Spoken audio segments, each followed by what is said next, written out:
মুসলমানের থেকে বেশি কঞ্জুস এখন আর কোন জাতি আছে কিনা আল্লাহ জানে। বলবেন হুজুর এত বড় কথা বললেন। আপনাদের এলাকায় পরীক্ষা দিলাম, যেই মসজিদে আপনি জুমার নামাজ পড়েন মুসল্লি কয়জন গত জুমায়? 200 জন হোক, 400 জন হোক, আমি আপনাকে হিসাব নিতে বলবো ইমাম সাহেবদের, এখন সময় নাই জন্য বললাম না। 400 জন মুসল্লি এক জুমাতে, 300 জন মুসল্লি জুমাতে, জুমার কৌটার কালেকশন হয়েছে 500 টাকা। কথা বলে আছে কিনা? কি ব্যাপার? জুমার কৌটা 500 টাকা হলো কেন? মুসল্লি তো কমসে কম 20টা টাকা দিয়ে মসজিদে শরীক হতে পারে।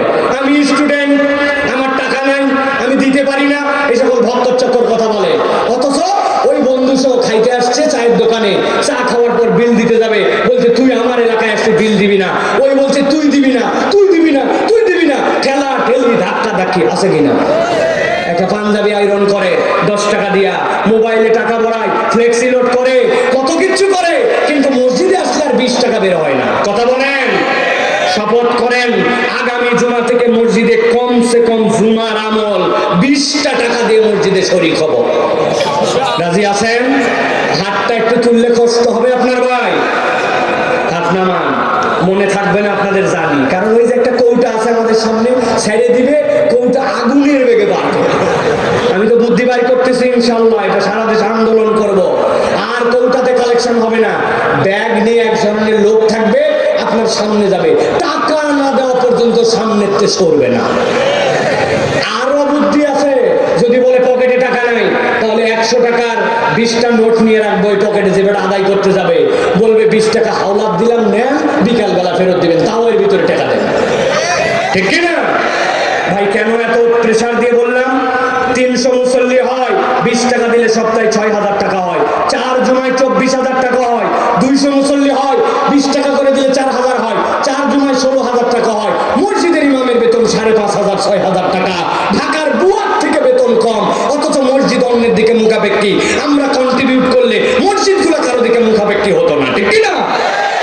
এই যে ঠিক জোরে বলছেন, কিন্তু আগামী জুমাতে আপনার মনে থাকবে না, বলবে হুজুর নতুন জামা পরে গেছিলাম তো, ওই জন্য পকেটে টাকা ছিল না। রে বাবা রে বাবা, বলছেন হুজুর এগুলো আপনি কেমনে বলতেছেন? জানেন আমার মসজিদের মুসল্লি যেখানে 10 বছর খুতবা দেই, এই যে যারা ক্যামেরাম্যান, এগুলো সব আমাদের মসজিদের মুসল্লির, এগুলো ক্যামেরাম্যানেরা সব। এরা তাছাড়া জীবনে এত দূরে এই জায়গায় আসতো না, এদের আসা যাওয়ার খরচ 2-3 হাজার টাকা, এগুলো সব ঢাকার লোকজন। এরা সব, এরা জানে মসজিদে টাকা গুনছে, টাকা গুনে আমার মসজিদের মুয়াজ্জিন এসে বলছে হুজুর আজকে 57টা 1 টাকা দামের কয়েন। আমি বললাম অনেক লোক আছে 1 টাকার 20টা কয়েন নিয়ে ফেলছে বেটা। বলছে হুজুর আন্দাজে বুঝ দিয়েন না, দেশের লোক এত পাগল হয় নাই যে 1 টাকার 20টা কয়েন নিয়ে আসবে। এখনো 1 টাকা দেওয়া মুসল্লি আছে, আছে কিনা? আমাদের পকেট থেকে টাকা বের হয় না। প্রিয় ভাইরা, আল্লাহর কাছে ক্ষমা পেতে চাইলে দান খয়রাত করতে হবে। রাজি আছেন? শেষ শেষ একটা কথা বলে শেষ করে দিব, সারা জীবন এই কথাটা বুকে লালন করে চলবেন। এক বড় লোক বাড়ির থেকে বেরিয়ে আসছে, এক গরিব ছেলে, এতিম ছেলে এসে তার কাছে বলছে মুরব্বি কয়টা টাকা দেন। ওই লোকটা দানশীল মানুষ, পকেটে হাত দিয়েছে, আরে মানি ব্যাগ ভুলে এসছি তো।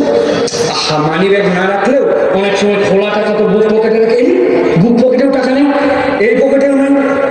ওই লোক পুরা বিব্রত হয়ে গেছে, কোটে দেখি তো হাই হাই, মানি ব্যাগও আনি নাই, কোনো জায়গায় টাকাও নেই। লজ্জায় পড়ে ওই বাচ্চাটার গায়ে হাত দিয়ে বলতেছে বাবা আজকে টাকা আনতে ভুলে গেছি, বাবা মানি ব্যাগটা আনি নাই রে বাবা, খুব দেওয়ার ইচ্ছা ছিল কিন্তু মানি ব্যাগ আনতে মনে নাই, তুই মনে কষ্ট নিস না, ইনশাল্লাহ এরপরের দিন দেখা হলে তোর কিন্তু টাকা দেবো, বা তুই আরো অন্য জায়গার থেকে আজকে পেয়ে যাবি, দোয়া করতেছি। যে এই কথা বলছে সাথে সাথে ওই ছেলে ওই মুরব্বির দিক তাকায় বলছে আল্লাহ, যে মুরব্বী আজকে মানি ব্যাগ নিয়ে না আসছে, আল্লাহ ওই মুরব্বীকে তুমি বারবার মানি ব্যাগ সারা বাহিরে বের করো। এই দোয়া শুনে মুরব্বী লজ্জায় বলতেছে এই বাপে সত্যি সত্যি তুমি মানি ব্যাগ সারা আসছি রে ভাই, একদিন তোকে দিতে পারলাম না, বললাম তোকে পরে দিব, তুই এইরকম একটা দোয়া করলি যে আল্লাহ এই মুরব্বী বারবার তুমি মানি ব্যাগ সারা, এটা তো দোয়া হলো।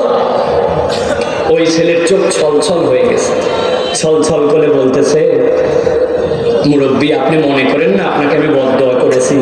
তো কেন এই কথা বললি? বলছে মুরব্বী যখন আমরা কারো কাছে টাকা চাই মানুষজন আমাদেরকে টাকা দেয়, নানানজন দেয়, নানানজন আমাদেরকে দেয় না, আবার যারা দেয় তারা আমাদেরকে ধর নে এরকম করে দেয়। বিশ্বাস করেন টাকা তো পাই প্রত্যেক দিন হাত পাতলে কোথাও না কোথাও থেকে, কিন্তু আমাদেরকে কেউ একটু আদর করে কথা বলে না, কেউ একটু আমাদের মাথায় হাত দিয়ে কথা বলে না, কেউ একটু নরম করে আমাদেরকে স্নেহ দেয় না। আজকে আপনি মানি ব্যাগ আনতে পারেন না, এই জন্য আজকে আপনি আমাকে যে আদর করলেন, গায়ে হাত দিলেন, মাথায় হাত দিলেন, এই ভালোবাসাটুকু কেউ দেয় না। এই ভালোবাসার জন্যই বলছি আপনি মানি ব্যাগ না নিয়ে বের হন, তাহলে অন্তত এই ভালোবাসাটা একটা লোকের থেকে পাবেন। প্রিয় ভাইয়েরা, সবসময় পকেটে টাকা থাকবে না, সব সময় দান খয়রাত আপনি করে এগোতে পারবেন না, কিন্তু বান্দার জীবনের শ্রেষ্ঠতম দান তার নেক আচরণ, তার উত্তম ব্যবহার, তার সুন্দর কথা। আল্লাহ নবী বলছেন আল কালিমাতু তাইয়্যিবাতু সাদাকা, তোমার একটা উত্তম কথাও তোমার জন্য সাদাকা হবে, আর তোমার এই সাদাকা যদি একটা কবুল হয় জান্নাতে যাওয়ার কারণ হবে।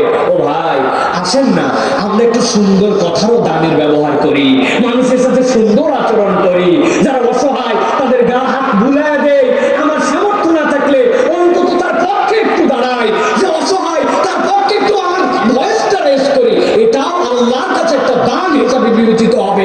আল্লাহ এই দান কবুল করে আপনার আমার জীবনের গুনাহ খাতা মাফ করে দিবে। এটা আমার কথা নয়, এটা নবী করিম সাল্লাল্লাহু আলাইহি ওয়াসাল্লামের কথা।